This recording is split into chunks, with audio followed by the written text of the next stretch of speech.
ನಮಸ್ತೆ ಫ್ರೆಂಡ್ಸ್, ನಾನು ಆಶಾ ಗೌರಿ. ಅಕ್ಷಯ ಪಾತ್ರ ಅಡುಗೆ ಮನೆಗೆ ನಿಮ್ಮನ್ನು ಪ್ರೀತಿಯಿಂದ ಸ್ವಾಗತ ಮಾಡ್ತಾ ಇದ್ದೇನೆ. ಎಲ್ಲರಿಗೂ ಸೌರಮಾನ ಯುಗಾದಿ ವಿಷು ಹಬ್ಬದ ಹಾರ್ದಿಕ ಶುಭಾಶಯಗಳು. ವಿಷು ಹಬ್ಬದ ದಿವಸ ಮಾಡುವಂಥ ಒಂದು ಪಾಯಸವನ್ನು ಇವತ್ತು ಮಾಡಿ ತೋರಿಸ್ತಾ ಇದ್ದೇನೆ. ಅದು ಗೇರು ಬೀಜದಿಂದ ಮಾಡುವಂಥ ಪಾಯಸ. ಹೇಗೆ ಮಾಡೋದು ಅಂತ ಈಗ ನೋಡ್ಕೊಳ್ಳಿ.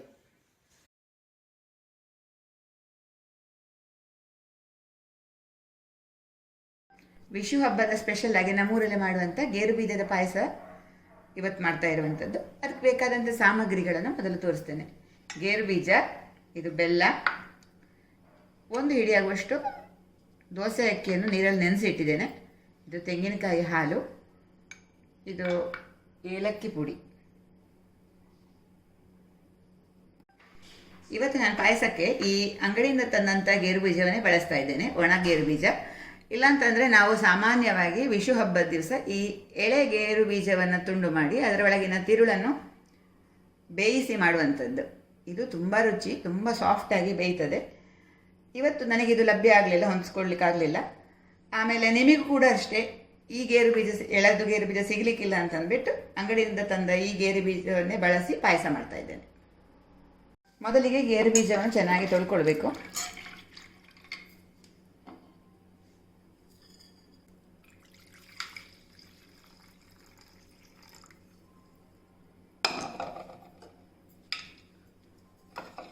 ಒಂದೆರಡು ಸತಿ ತೊಳ್ಕೊಳ್ಬೋದು.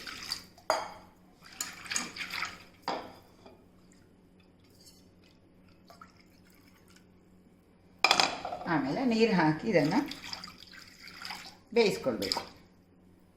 ಇದು ಬೇಗನೆ ಬೇಯುವುದಿಲ್ಲ, ಹಾಗಾಗಿ ನಾನು ಕುಕ್ಕರಲ್ಲಿ ಬೇಯಿಸ್ತಾ ಇದ್ದೇನೆ. ಗೇರು ಬೀಜ ಬೇಯುವಷ್ಟು ಹೊತ್ತಿಗೆ ಈ ನೆನೆಸಿಟ್ಟಂತಹ ಅಕ್ಕಿಯನ್ನು ರುಬ್ಬಿಕೊಳ್ಬೇಕು. ಇದು ಸ್ವಲ್ಪ ಸಾಕು, ಅಕ್ಕಿ 1 ಹಿಡಿ ಸಾಕು, ಜಾಸ್ತಿ ಏನು ಬೇಡ. ಇದು ಪಾಯಸಕ್ಕೆ ದಪ್ಪ ಆಗಲಿಕ್ಕೆ ಥಿಕ್ನೆಸ್ಸಿಗೋಸ್ಕರ ಹಾಕ್ತಾಯಿದ್ದೇವೆ. ಇದರ ಬದಲಾಗಿ ಅಕ್ಕಿ ಹಿಟ್ಟನ್ನು ಕೂಡ ಬಳಸ್ಕೊಳ್ಬೋದು, ಆದರೆ ಈ ಥರ ಮಾಡಿದರೆ ತುಂಬ ರುಚಿಯಾಗಿರೋದ್ರಿಂದ ನಾನು ಅಕ್ಕಿ ನೆನೆಸಿ ರುಬ್ಬಿ ಬಿಡ್ತೇನೆ. ಇದನ್ನು ನುಣ್ಣಗೆ ರುಬ್ಕೊಳ್ತೇನೆ. ಇದು 5 ವಿಸಿಲ್ ಆಗುವಷ್ಟು ಬೇಯಿಸ್ಕೊಂಡಿದ್ದೇನೆ. ಚೆನ್ನಾಗಿ ಬೇಯಬೇಕು ಮಾತ್ರ.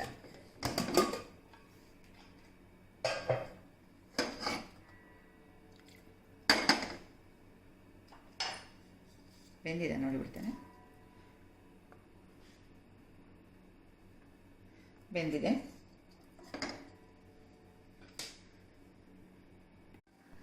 ಈ ಪಾತ್ರೆಗೆ ಹಾಕ್ಕೊಂಡಿದ್ದೇನೆ. ಈಗ ಕುಕ್ಕರಿಂದ ಬೆಲ್ಲ ಹಾಕೋಣ. 5ರಿಂದ 6 ವಿಸಿಲ್ ಕೂಡ ಮಾಡ್ಕೊಳ್ಬೋದು. ಸಾಫ್ಟಾಗಿ ಬೇಯಬೇಕು. ಎಲೆಗೇರು ಬೀಜ ಆದರೆ ತುಂಬ ಬೇಗನೆ ಬೇಯ್ತದೆ.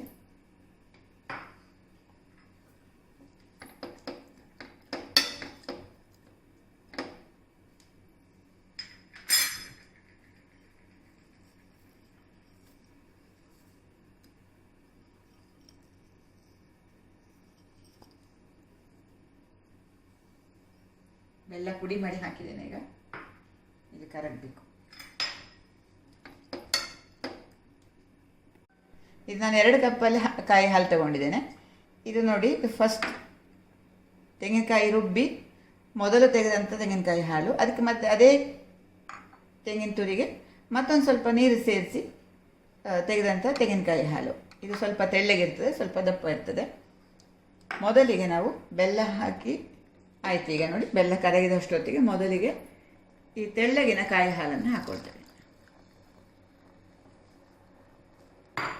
ಇದು ನೋಡ್ಕೊಂಡು ಆಗಬೇಕು, ಒಂದೇ ಸಲಕ್ಕೆ ಜಾಸ್ತಿ ಹಾಕೋದು ಬೇಡ. ಕಾಯಿ ಹಾಲನ್ನು ಸ್ವಲ್ಪ ಬೇಯಲಿ. ಅಕ್ಕಿ ಹಿಟ್ಟು ನೋಡಿ ರುಬ್ಬಿಕೊಂಡಿದ್ದೇವೆ, ನೈಸಾಗಿ ನುಣ್ಣಗೆ ರುಬ್ಕೊಂಡಿದ್ದೇವೆ. ಈಗ ಸ್ವಲ್ಪ ನೀರು ಹಾಕ್ತೇನೆ. ಈಗ ಇದು ದಪ್ಪ ಇರೋದು ಬೇಡ, ಸ್ವಲ್ಪ ತೆಳ್ಳಗೆ ಮಾಡ್ಕೊಳ್ಬೇಕು.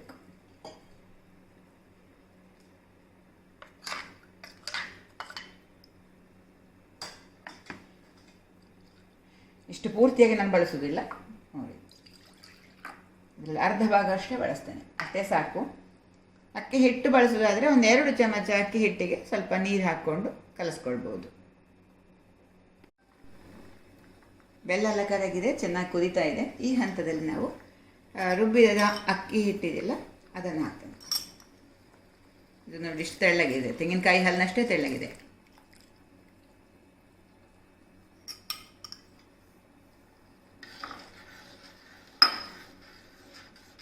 ಕೇವಲ ತೆಂಗಿನಕಾಯಿ ಹಾಲು ಹಾಕೋದ್ರಿಂದ ಅದು ತೆಳ್ಳಗೆ ಆಗ್ತದೆ ಪಾಯಸ. ಹಾಗೆ ದಪ್ಪ ಆಗಲಿಕ್ಕೆ ಬೇಕಾಗಿ ಅಕ್ಕಿ ಹಿಟ್ಟನ್ನು ಸೇರಿಸ್ತೇವೆ ಅಷ್ಟೇ. 2 ನಿಮಿಷ.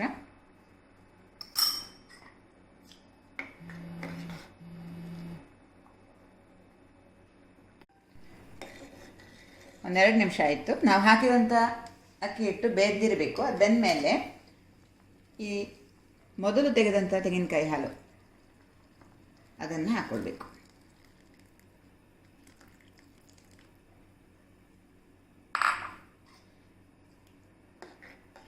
ರುಬ್ಬಿದ ಕಾಯಿ ತುರಿಗೆ ನೀರು ಜಾಸ್ತಿ ಹಾಕದೆ ತೆಗೆದಂಥ ತೆಂಗಿನಕಾಯಿ ಹಾಲು ಇದು ಹಾಕಿ ಒಂದೆರಡು ಕುದಿ ಬರಬೇಕು. ಬೆಲ್ಲದ ಪಾಯಸಕ್ಕೆ ಒಂದು ಚಿಟಿಕೆ ಉಪ್ಪು ಹಾಕಿದರೆ ಅದರ ಸಿಹಿ ರುಚಿ ಹೆಚ್ಚಾಗ್ತದೆ. ಹಾಗಾಗಿ ಒಂದು ಚಿಟಿಕೆ ಉಪ್ಪು ಹಾಕಿದ್ದೇನೆ, ಜಾಸ್ತಿ ಬೇಡ, ಸ್ವಲ್ಪವೇ ಸಾಕು. ಆಮೇಲೆ ಇದು ಕುದೀತಾ ಇದೆ ನೋಡಿ. ಕುದಿಯುವಾಗ ಏಲಕ್ಕಿ ಪುಡಿ ಹಾಕ್ತಾ ಇದ್ದೇನೆ. ಏಲಕ್ಕಿ ಪುಡಿ. ಗೇರು ಬೀಜದ ಪಾಯಸ ರೆಡಿ. Gas off ಮಾಡ್ಕೊಳ್ತೇನೆ.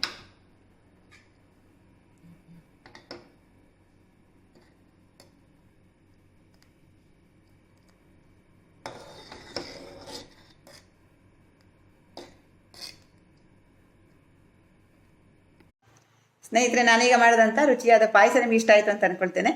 ಇಷ್ಟ ಆದರೆ ಯಾವತ್ತಿನ ಹಾಗೆ ಒಂದು ಲೈಕ್ ಒತ್ತಿ ಈ ವಿಡಿಯೋ ಲಿಂಕನ್ನು ನಿಮ್ಮ ಮಿತ್ರರಿಗೆ ಶೇರ್ ಮಾಡ್ಕೊಳ್ಳಿ. ಹೊಸೊಬ್ಬರು ನನ್ನ ವಿಡಿಯೋ ನೋಡ್ತಾ ಇರೋರಾದರೆ ನಮ್ಮ ಅಕ್ಷಯ ಪಾತ್ರ ಅಡುಗೆ ಮನೆ ಚಾನಲನ್ನು ಸಬ್ಸ್ಕ್ರೈಬ್ ಮಾಡ್ಕೊಳ್ಳಿ. ಹಾಗೂ ಬದಿಯಲ್ಲಿರುವ ಗಂಟೆ ಚಿತ್ರ ಒತ್ತಿದರೆ ನಾನು ಮಾಡಿದಂಥ ಹೊಸ ಹೊಸ ಅಡುಗೆಗಳನ್ನು ಒಳ್ಳೆ ನೋಡ್ಕೊಳ್ಬೋದು. ಹಾಗಾಗಿ ಸಬ್ಸ್ಕ್ರೈಬ್ ಮಾಡೋದ್ರೊಂದಿಗೆ ಗಂಟೆ ಚಿತ್ರ ಒತ್ತಿಕೊಳ್ಳೋದನ್ನು ಮರಿಬೇಡಿ. Thank you.